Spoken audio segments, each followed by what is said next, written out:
Hello learners, welcome back to my channel solution. নিয়ে এসেছি interview প্রস্তুতি থেকে খুব ইম্পর্ট্যান্ট একটা ক্লাস তোমাদের জন্য।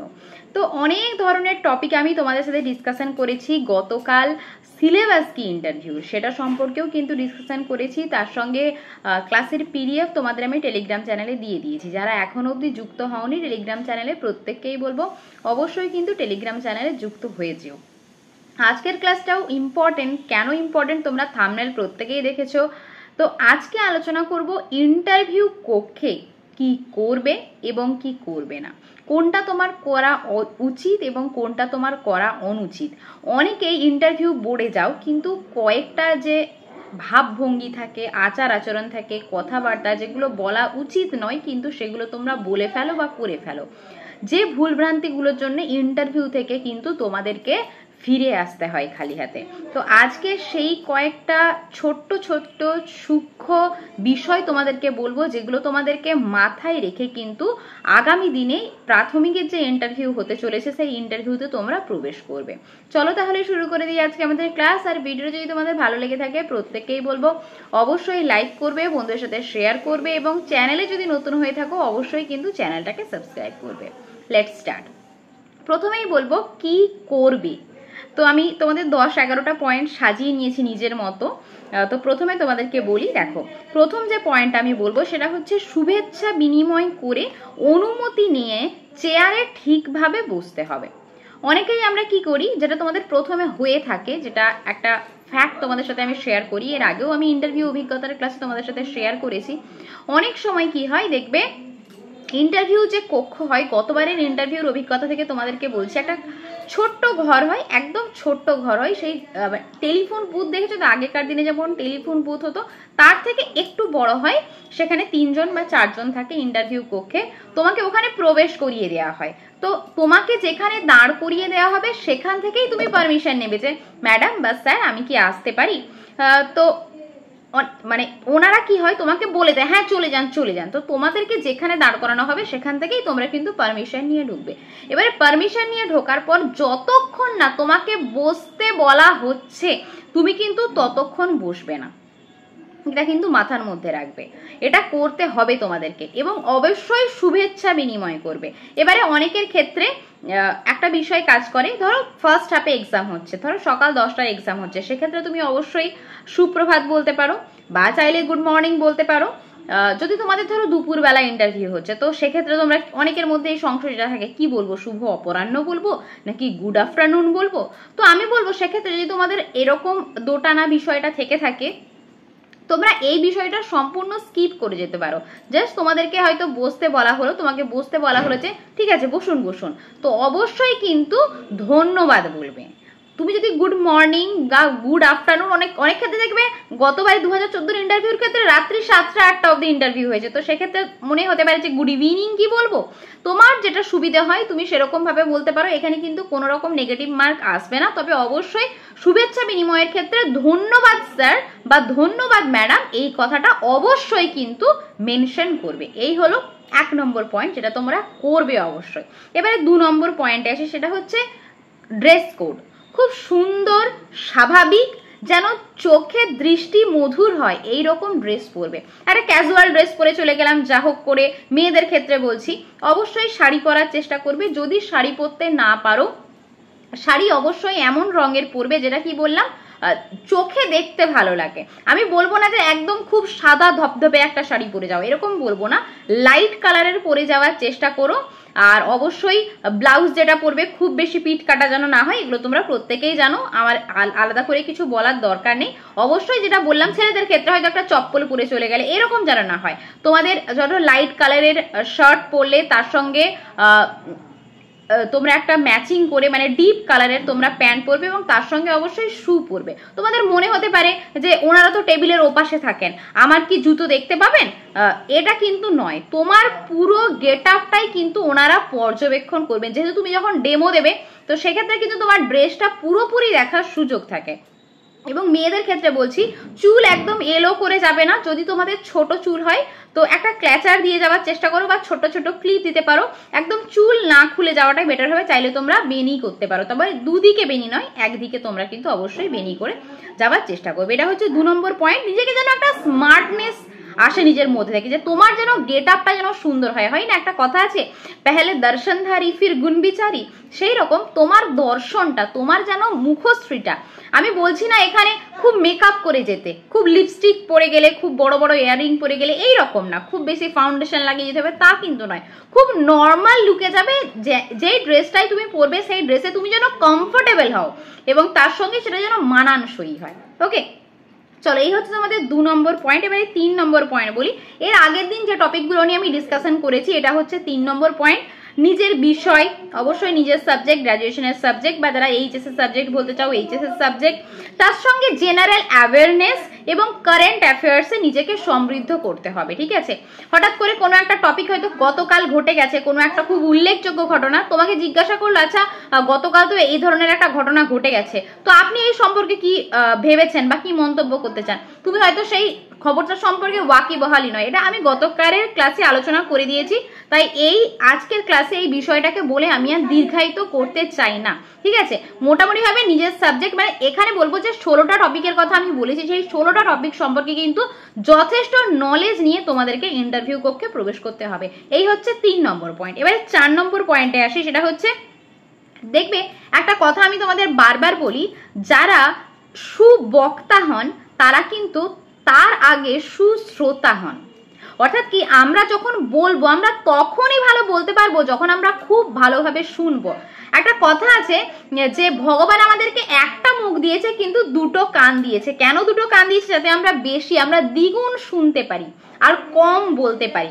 অর্থাৎ ইন্টারভিউ কক্ষে যখন তুমি যাবে, তোমাকে হয়তো একটা কমন প্রশ্ন করলো, তুমি চটজলদি আনসারটা বলার চেষ্টা করলে, তুমি কোয়েশ্চেনটা শুনলেনই না ভালো করে, এটা কিন্তু তোমার নেগেটিভ পয়েন্ট। তার মানে তোমাকে সবসময় কি করতে হবে, প্রশ্নটা যখন উনি শেষ করবেন, কোনো স্যার তোমাকে প্রশ্ন করছেন বা কোনো ম্যাডাম তোমাকে প্রশ্ন করছেন, খুব চটজলদি কোয়েশ্চেন কমন পেয়ে গেছি বলে ঝটপট আনসার দেওয়ার শুরু করবে না। ঠিক আছে, এটা কিন্তু তোমার নেগেটিভ পয়েন্ট।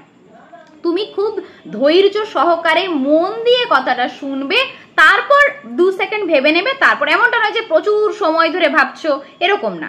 কোয়েশ্চেন যদি পারো তাহলে ভেবে নেবে 2 সেকেন্ডের মধ্যে কি বলবে, আর যদি না পারো সেটা তোমাদের থেকে শিখিয়ে দিয়েছি, অবশ্যই বলবে যে স্যার এই মুহূর্তে আমার এটা মনে পড়ছে না বা আমার এটা জানা নেই, আমি পরবর্তীকালে এই বিষয়টা জেনে নেব। ওকে, তো এই হচ্ছে ব্যাপার, মানে ধীরভাবে তাদের প্রশ্নগুলোকে শুনে এবং খুব সুন্দর করে পোলাইটলি আনসারগুলোকে রিপ্রেজেন্ট করা। ওকে, পোলাইটলি মানে এই নয় তোমার গলার ভলিউমটা এতটাই ডাউন থাকবে যে ওনারা তোমার কথা শুনতে পাবে না। অনেকেই খুব আস্তে কথা বলে, খুব ধীরে কথা বলে।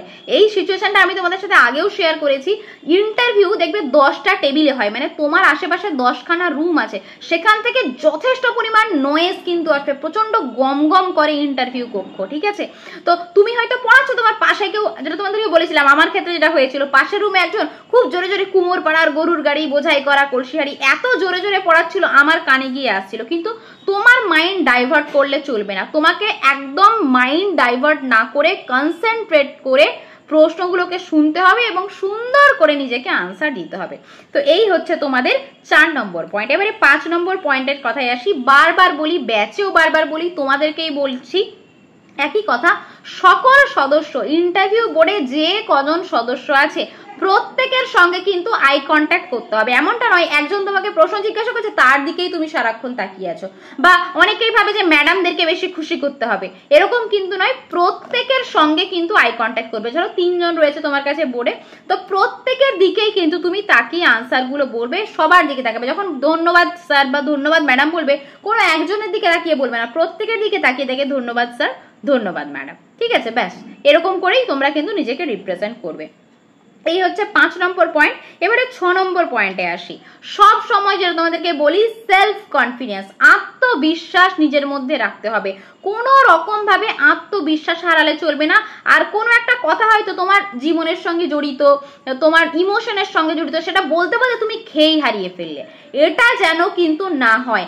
নিজের আনসারকে, নিজের ইমোশনকে কন্ট্রোলে রাখতে হবে। বি ইয়োরসেলফ, নিজের মধ্যে থেকে কিন্তু আনসারটা দিতে হবে। দেখো তোমার কোনো হয়তো খারাপ ঘটনা ঘটে গেছে, ধরো তোমার বাবা নেই, বা তোমার মা নেই, তুমি ছোটবেলা থেকে খুব কষ্ট করে মানুষ করেছো, তুমি পড়াশোনার খরচা চালাতে পারো নি, এইটা তোমার কাছে ইমোশন, তোমার দুঃখ, ওনাদের কিন্তু দুঃখ নয়। তাই নিজের ইমোশনটা বলতে বলতে হয়তো চোখ দিয়ে 2 ফোঁটা জল পড়ে গেল, এরকম যেন না হয়, ঠিক আছে? ওনারা কি মনে করবেন তুমি হয়তো ওনাদের সিম্প্যাথি পেতে চাইছো, এইরকম সিম্প্যাথির জায়গা কিন্তু কোনো রকম ভাবেই যেন না আসে। তাই বি ইয়োরসেলফ, নিজের মধ্যে থেকে সেলফ কনফিডেন্স নিয়ে তোমাকে কিন্তু নিজেকে রিপ্রেজেন্ট করতে হবে। এই হলো 6 নম্বর পয়েন্ট। এবারে 7 নম্বর পয়েন্টে বলছি, খোলা মনে একদম যাদের সাথে তুমি মানে যারা তোমার ইন্টারভিউ নিচ্ছেন, যে সকল বোর্ডের সদস্য রয়েছে, তাদের সঙ্গে বন্ধুর মতো আচরণ করবে। বন্ধু মানে এই নয় যে তোমার একদম বেস্ট ফ্রেন্ড, বেস্টি, তোমার ব্রো লাইক, তুমি তাকে ভাই বলছো, এরকম কিন্তু না। জাস্ট খুব সুন্দরভাবে, যেটা তোমাদেরকে বলি, সবসময় মুখে একটা হাসি রাখবে। খুব গুরুগম্ভীর ভাবে বসে পড়লে একদম হাত বডি স্ট্রেট করে এরকম না, খুব সুন্দরভাবে হাসি মুখে, যেন সদা হাস্যময় মুখ, এমনটা না খুব হাসলে একদম ক্লোজ আপ হাসি, এরকমটা না, ঠিক আছে? খুব সুন্দর করে হাসি মুখে বন্ধুদের সাথে আমরা যেরকম ভাবে কথা বলি সেরকম ভাবে কিন্তু নিজেকে রিপ্রেজেন্ট করবে। ওকে, তো এই হচ্ছে 7 নম্বর পয়েন্ট। এবারে 8 নম্বর পয়েন্টে আসি, যে ভাষায় তোমাকে প্রশ্ন করা হবে সেই ভাষায় তুমি কিন্তু উত্তরটা দেওয়ার চেষ্টা করবে। এক্ষেত্রে কি হয়, অনেকে ভাবে যে আচ্ছা আমি যদি গুড মর্নিং বলি, আমাকে যদি ইংরেজিতে প্রশ্ন জিজ্ঞাসা করে, এরকমটা কিন্তু নয়। তোমরা প্রত্যেকে বাংলা মিডিয়ামের জন্য অ্যাপ্লাই করেছো, তো সেক্ষেত্রে প্রশ্নটা তোমাদেরকে বাংলাতেই করা হবে। অনেকে কি হয়, ইন্ট্রোডাকশনটা ইংরেজিতে দেয়, তো আমি বলবো এক্ষেত্রে ইন্ট্রোডাকশনটা ইংরেজিতে না দেওয়াটাই বেটার। যদি তোমরা ইংরেজিতে ইন্ট্রোডাকশন দাও, সেক্ষেত্রে কি হবে, ওনারাও তোমাকে ইংরেজিতে প্রশ্ন জিজ্ঞাসা করতে পারে। তো এই বিষয়টা একটু অ্যাভয়েড করে যেও। হ্যাঁ, এবারে যদি ওনারা তোমাকে জিজ্ঞাসা করে হোয়াটস ইওর নেম, তো সেক্ষেত্রে তুমি আনসার ইংরেজি দিতে পারো যদি তুমি স্বচ্ছন্দ বোধ করো।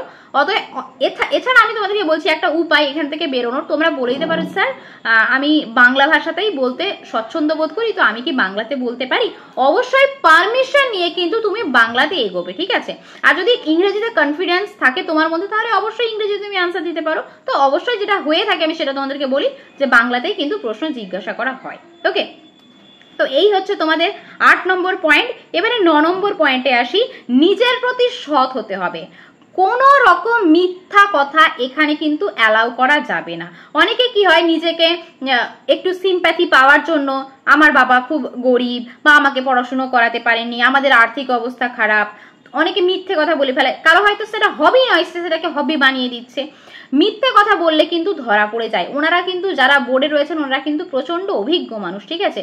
তো তোমার যেটা সত্যি, তুমি যেটা করেছো, এবারে অনেক ক্ষেত্রে কি হয়, অনেকে জব প্রোফাইল হয়তো খুব হাইফাই জব প্রাইভেট জব করছে, তো সেক্ষেত্রে অনেকে স্কিপ করে যেতে চায়, অবশ্যই স্কিপ করে যেতে পারো, কিন্তু মিথ্যে কথা বলবে না, ঠিক আছে? সবসময় যেটা ঘটেছে, যেটা হচ্ছে, যেটা তুমি করছো, সেটা তুমি সত্যি কথা বলারই চেষ্টা করো, ঠিক আছে? নইলে মিথ্যে কথা বললে তোমার চোখে মুখে কিন্তু এক্সপ্রেশন ধরা পড়ে যাবে। ওকে, চলো পরের পয়েন্ট 10 নম্বর পয়েন্টে বলি, সেটা হচ্ছে একাধিক সদস্য যদি তোমাকে পরপর হয়তো প্রশ্ন করছে, তুমি কি করবে, প্রত্যেকের প্রশ্ন মন দিয়ে শুনবে, তারপরে একে একে সবার দিকে তাকিয়ে কিন্তু আনসারগুলো বলবে। এই হচ্ছে 10 নম্বর পয়েন্ট।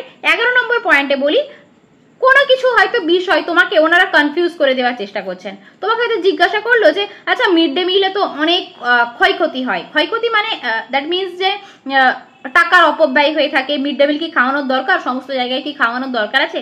তুমি হয়তো পজিটিভ দিকেই আনসারটা বলার চেষ্টা করছো, ওনারা হয়তো তোমাকে একটু ঘুরিয়ে দিল, আচ্ছা বাচ্চারা তো অনেক খাবার নষ্ট করে, মিড ডে মিল কি সবার প্রয়োজন? আদৌ মনে হয় না সবার প্রয়োজন। আপনি কি মনে করেন? তবে তুমি যে উত্তরটা বলবে, তুমি কিন্তু সেই উত্তরটাই দৃঢ় থাকবে, ঠিক আছে? তুমি একদম সত্য কথা বলার চেষ্টা করবে, যে এই বিষয়টা সত্য, মানে তুমি তোমার দিক থেকে সত্য। ওনাদের কথা শুনে তুমি তোমার মানে মাইন্ডটাকে ডাইভার্ট করে দিও না, তুমি তোমার যে পজিটিভ আনসারটাকে সেটা তুমি নেগেটিভ বানিয়ে দেবে না, এটা কিন্তু মাথার মধ্যে রাখতে হবে।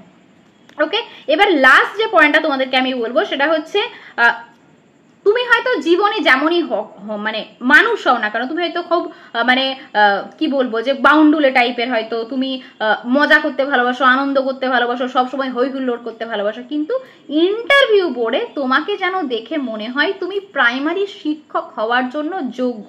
তোমার আদব কায়দা, তোমার পোশাক আশাক, তোমার হাঁটা চলা, কথা বলা, তোমার চোখের ভাবভঙ্গি, তোমার মুখের এক্সপ্রেশন যেন তুমি মানে মাইন্ডটাকে সেভাবেই প্রিপেয়ার করে আসবে যে আমি একজন উড বি টিচার হতে যাচ্ছি, ঠিক আছে।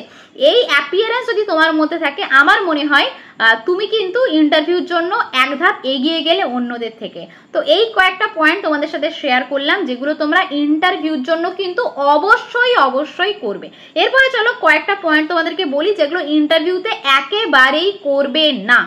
একটু আগেই তোমাদের সাথে শেয়ার করলাম যে যেগুলো তোমরা করবে, এবারে শেয়ার করব যেগুলো তোমরা ইন্টারভিউ বোর্ডে একেবারেই করবে না।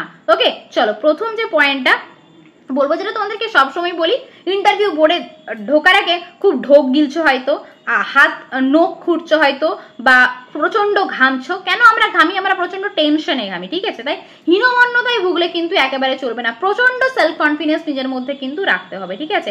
মানে তুমি খুব প্রিপেয়ার হয়ে গেছো, তোমার কোনো টেনশন নেই। দেখো, টেনশন আমাদের প্রত্যেকের মধ্যে একটু কাজ করে, ইন্টারভিউর মতো একটা জায়গা, টেনশন তো অবশ্যই থাকবে, তাই না? কিন্তু টেনশন না রেখে একদম নিজেকে, নিজের 100% নিজেকে তুলে ধরা, ঠিক আছে। তুমি হয়তো কোনো উত্তর জানো না, না জানতেই পারি, আমরা কেউ গুগল নয় যে আমাদেরকে 100% আনসার জেনে যেতে হবে, ঠিক আছে। তো এই বিষয়টা মাথায় রাখবে, হীনমন্যতায় কিন্তু একেবারেই ভুগবে না, এটা কিন্তু একেবারেই করবে না। 2 নম্বর পয়েন্টে আসি, ক্যাজুয়াল ড্রেস কিন্তু পরবে না। তুমি হয়তো কোনো একটা পোশাক তুমি খুব কমফোর্টেবল, সেই পোশাকটা পরে জিন্স টপ পরে তুমি চলে গেলে, এরকম কিন্তু না, ঠিক আছে। বা চুড়িদার পরলে চুড়িদারের ওড়নাটা যেমন তেমন করে দিয়ে চলে গেলে, ঠিক আছে। বা ছেলেদের ক্ষেত্রে যেটা বললাম, হয়তো চপ্পল পরে চলে গেলে, বা এমন একটা সানগ্লাস পরলে বা এমন একটা চশমা পরলে সেটা হয়তো কালার দেওয়া আছে, মোটামুটি যেন তোমাকে দেখতে সভ্য বলে মনে হয়, মানে আর তুমি যেন একজন শিক্ষক হতে যাচ্ছ, তোমার অ্যাপিয়ারেন্সটা যেন সেই রকমই হয়। ওকে, চলো এই হলো 2 নম্বর পয়েন্ট। আর 3 নম্বর পয়েন্ট যেটা তোমাদেরকে বলবো, সেটা হচ্ছে সরকারের কোনো প্রকল্প বা সরকারের কোনো সমালোচনা কখনো করবে না। তুমি জানো যে প্রকল্পটা হয়তো ঠিকঠাক নয়, বা প্রাথমিকের যে পাঠ্যপুস্তকগুলো সেগুলো অ্যাপ্লিকেবল নয় বাচ্চাদের জন্য।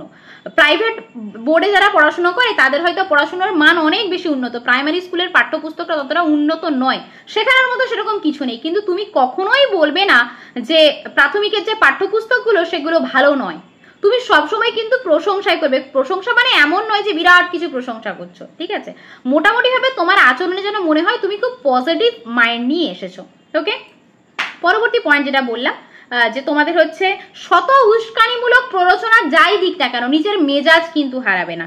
হাজার প্রশংসাতেই কিন্তু নিজের পাটা মাটিতে রাখবে। তোমাকে হয়তো বলছে, বাহ আপনি তো অনেক বেশি ট্যালেন্টেড, আপনি তো অনেক কিছু জানেন, আপনার তো তাহলে হাই স্কুলে যাওয়া উচিত। ধরো তোমাদের হয়তো MA করেছো, তোমাদেরকে হয়তো বললো যে আচ্ছা আপনি তো মাস্টার ডিগ্রি করে নিয়েছেন, তাহলে শুধু প্রাইমারিতে কেন আসবেন, এই ধরনের কোনো প্রশ্ন জিজ্ঞাসা করতেই পারে। তো যেটা তোমাদেরকে বললাম, নিজের পাটা কিন্তু মাটিতেই রাখবে, তুমি সুন্দরভাবে নিজের পয়েন্ট অফ ভিউ থেকে নিজের আনসারটা বলার চেষ্টা করবে। ওকে, চলো পরবর্তী পয়েন্ট যেটা বললাম, অতিরিক্ত ঘাড় ঘোরানো, হাত, যেটা আমি এখন যে মুহূর্তে করছি, এখন তোমাদের ক্লাস করানোর জন্য আমি বলছি, কিন্তু ইন্টারভিউ বোর্ডে নিজের উত্তরটা বলার জন্য হাত নাড়ছো, পা নাড়ছো, মাথা নাড়ছো, এত বেশি অঙ্গ সঞ্চালনা করার কিন্তু কোনো প্রয়োজন নেই।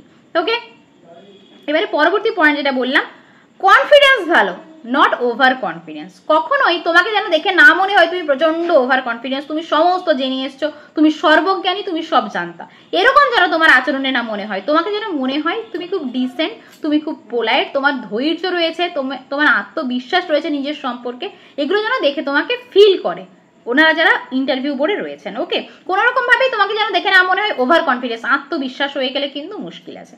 চলো পরবর্তী পয়েন্টে যেটা হয়, যেটা বলি তোমাদেরকে, যেটা তোমাদেরকে আগেও বলি এখনো বলছি, কোনো রকম ভাবে তোমার কথাবার্তা আচরণে যেন না মনে হয় তুমি ফাঁকিবাজ, ঠিক আছে। তোমাকে সবসময় নিজেকে বলতে হবে যেন আমি যেই প্রতিষ্ঠানেই যাব সেইখানের প্রতিষ্ঠানের উন্নতি করার চেষ্টা করব, বা আমি প্রচন্ড পরিশ্রমী, আমি ছোট বাচ্চাদেরকে ভালোবাসি, তাদের নিয়ে থাকতে, সমাজে গঠনমূলক কাজকর্ম আমি করে থাকি। তো এই বিষয়গুলো মানে নিজের পজিটিভ দিকটা খুব বেশি তুলে ধরতে হবে, যে তুমি কতটা কর্মঠ, তুমি কতটা পরিশ্রমী, তুমি কতটা হার্ড ওয়ার্ক করে এই জায়গাতে এসেছো, সেই বিষয়গুলো কিন্তু বারবার তোমাকে তুলে ধরতে হবে ওনাদের কাছে। ওকে, পরবর্তী পয়েন্ট যেটা বলবো সেটা হচ্ছে, কোনো আনসার হয়তো জানো না, তুমি আন্দাজে বলার চেষ্টা করছো, এটা কিন্তু কখনোই করবে না। যদি জানো আনসার তবেই বলবে যে হ্যাঁ জানি, যদি না জানো তাহলে অবশ্যই বলে দেবে যে না স্যার আমার এই মুহূর্তে জানা নেই, বা আমি পরে জেনে নেব, বা আমার জানা নেই বিষয়টা, এটা তুমি ডাইরেক্ট বলে দেবে। কিন্তু ভাবছো, মাথা চুলকে হয়তো বলছো, বা অনেকক্ষণ আমতা আমতা করে বলার চেষ্টা করছো, এরকমটা যেন না হয়। খুব সাধারণভাবে, খুব স্বাভাবিকভাবে, দেখো যারা ইন্টারভিউ বোর্ডে আছেন তারা কিন্তু প্রত্যেকেই জানেন যে আমরা কিন্তু সবটা জেনে আসিনি, ঠিক আছে। আমাদের কিন্তু আমরা কেউ গুগল নই যে আমরা কম্পিউটার নেই যে আমরা সব কিছু জানবো। ওনারা তোমাকে জাস্ট এক্সামাইন করে। তোমার যে জেনারেল নলেজের পরীক্ষা সেটা কিন্তু অলরেডি হয়ে গেছে, তুমি টেট কোয়ালিফাই করে এসে তোমার যথেষ্ট জেনারেল নলেজ কিন্তু রয়েছে। ওখানে কি হয়, তোমার প্র্যাকটিক্যাল তোমার আচার আচরণ আদব কায়দা তোমার কথাবার্তাগুলোকে কিন্তু বিশ্লেষণ করা হয়। ইন্টারভিউ নেওয়ার কিন্তু এটাই উদ্দেশ্য। ওকে, চলো পরবর্তী পয়েন্ট যেটা বলবো, যেটা তোমাদের আগেও বললাম, যেটা হচ্ছে মিথ্যে কথা বলবে না। কখনো কোনো মিথ্যে কথা বলবে না, মিথ্যের আশ্রয় নেবে না। যেটা সত্য সেটা কিন্তু সবসময় নিজেকে জাহির করবে যে হ্যাঁ এটাই সত্য। কখনো কোনো মিথ্যে কথাকে বারবার প্রমাণ করার চেষ্টা করছো যে হ্যাঁ এটাই সত্য এটাই সত্য, ওনারা কিন্তু তোমার আচরণে সেটা ধরে ফেলবেন। এখানে যেটা হয় সেটা হচ্ছে ধরা পড়ার সম্ভাবনা কিন্তু প্রচন্ড রকমের থেকে যায়। ওকে, এবারে পরবর্তী পয়েন্ট যেটা বললাম, নার্ভাস হবে না কোনোভাবে, সেলফ কনফিডেন্স রাখবে, আত্মবিশ্বাস রাখবে। তোমরা যথেষ্ট প্রিপেয়ার হয়ে এসছো, অনেকটাই তোমরা পড়াশোনা করে এসছো, অনেকটা জার্নি তোমরা অতিক্রম করে এসছো, তাই কখনো এই পর্যায়ে এসে নিজের নার্ভাস হয়ে গেলে নিজের আত্মবিশ্বাসটাকে কিন্তু হারিয়ে ফেলবে না।